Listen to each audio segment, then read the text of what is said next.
कि तुम्हारा यह फैसला अच्छा नहीं है। इस जंगल से बाहर निकलने का कोई रास्ता नहीं है। रात होने से पहले हमें इस घर में वापस आना पड़ता है। अगर तुम लेट हो गई तो तुम अपनी जान से हाथ धो बैठोगी। मीना किसी की बात नहीं सुनती और अपने पैरट को लेते हुए तेजी से आगे बढ़ती है। थोड़ा सा आगे बढ़ने पर उसे वहीं पॉइंट ऑफ नो रिटर्न वाला साइन दिखाई देता है। उसे देखकर वो घबरा तो गई, लेकिन उसने हिम्मत नहीं हारी और सूरज को देखकर सूरज की डायरेक्शन में आगे बढ़ती रही, पर जंगल से निकलने में कामयाब नहीं हो सकी। आगे चलकर रास्ता ही खत्म हो गया। मीना ने देखा कि वो एक पहाड़ के टॉप पर खड़ी है, जहाँ से आगे दूर दूर तक जंगल के सिवा कुछ भी नहीं था। इसीलिए वो मायूस होकर नीचे बैठ जाती है। तभी अचानक उसके कंधे पर किसी ने हाथ रखा। वो डर गई और जब उसने पीछे मुड़कर देखा तो वो बूढ़ी औरत मैडलेन थी। यहाँ मैडलेन उसे हौसला देती है और कहती है कि सिर्फ तुम ही नहीं जिसने यहाँ से निकलने की कोशिश की और हार गई। हम भी तुम्हारी तरह ही हार कर यहाँ रुके हैं। यहाँ से बाहर निकलने का कोई रास्ता नहीं। चलो मैं तुम्हें कुछ दिखाती हूँ। मैडलेन मीना को जंगल की तरफ लेकर जाती है। मैडलेन मीना से कहती है, ये जंगल एक शिकारी है और हम सब उसका शिकार। अगर जिंदा रहना चाहती हो तो हमारे साथ ही रहो। मैडलेन उसे पॉइंट ऑफ नो रिटर्न वाले काफी सारे साइन बोर्ड दिखाती है, जो कि जंगल के चारों तरफ गोल घेरे में लगे थे और उनके बीच में था उनका कमरा। मैडलेन बताती है कि यह हमारे घर से आधे दिन के फासले पर लगे हैं। अगर इसे आगे गई तो वापस लौटना मुश्किल हो जाएगा, इसलिए कभी भी यह तुम्हें नजर आए तो तुम इन्हें इग्नोर मत करना। मीना पूछती है, ये सब किसने बनाया? तो वो जवाब देती है, ये एक प्रोफेसर ने बनाया है, लेकिन अब तक उसे किसी ने देखा नहीं है। अब रात हो जाती है। ये लोग वापस उस घर के अंदर आ जाते हैं। हर रात वॉचर्स उन्हें देखने के लिए आते थे। आज कियारा नामी लड़की उनके सामने डांस करती है और कहती है ये सब उन्हें पसंद है। ऐसा नहीं था कि इन चारों को हर रात वॉचर्स के सामने खड़ा ही रहना पड़ता था। ये लोग जो चाहते वह कर सकते थे, बस ये लोग उनकी तरफ अपनी कमर नहीं कर सकते थे। ऐसा करने पर वो लोग बहुत ज्यादा गुस्सा हो जाते थे। रात में तो उन्हें सिर्फ वॉचर्स का मसला था, लेकिन दिन में भी उन्हें बहुत मुश्किलों का सामना करना पड़ता था। ये लोग जंगल से हर रोज अपना पेट भरने के लिए कुछ न कुछ शिकार करके लाते थे,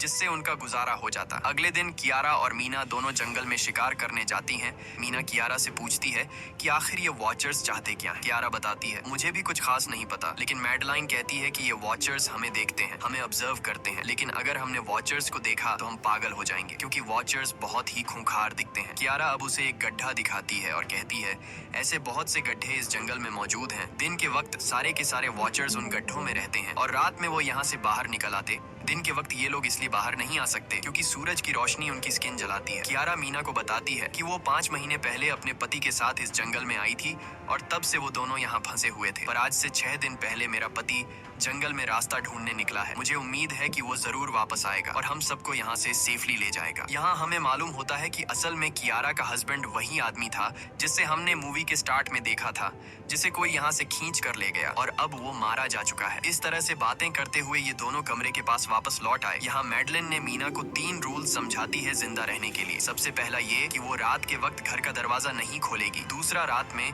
वो आईने की तरफ अपनी कमर नहीं करेगी। और तीसरा ये कि दिन के वक्त वो उन गड्ढों के पास नहीं जाएगी और जितना हो सके रोशनी में रहेगी। जब तक तुम इन रूल्स को फॉलो करोगी तब तक तुम जिंदा रहोगी। लेकिन मीना को मैडलाइन की बातों पर बिल्कुल भी भरोसा नहीं होता। अब उस रात मीना इन वॉचर्स के बारे में जानना चाहती थी, इसीलिए वो शीशे के साथ कान लगाकर आवाजें सुनने की कोशिश करती है। जब उसे कुछ सुनाई नहीं देता तो मीना को मैडलिन की बताई गई वॉचर्स की बातें फेक लगने लगती हैं। इसलिए वह रूल्स को तोड़ते हुए अपनी कमर को शीशे की तरफ करके सो जाती है और ऐसा करने पर इन वॉचर्स को गुस्सा चढ़ जाता है। वो लोग जोर जोर से उस शीशे को मारने लग जाते हैं। शोर से मैडलाइन भी उठ जाती है और वह जल्दी से मीना को शीशे की तरफ खड़े रहने को कहती है और तब जाकर वो वॉचर्स का गुस्सा शांत होता है। यानी जब इंसान वॉचर्स को अपनी पीठ दिखाते हैं तो वह उसे खुद की इंसल्ट मानने लगते हैं। ये रात भी गुजर जाती है और अगले दिन मीना डेनियल के साथ शिकार पर निकलती है। वो डेनियल से पूछती है, क्या आज तक तुमने किसी वॉचर को देखा है? जिस पर डेनियल ने जवाब दिया कि मैंने भी आज तक वॉचर्स को नहीं देखा और जो भी वॉचर्स को देखता है वो जिंदा नहीं बच पाता। तब मीना डेनियल को समझाती है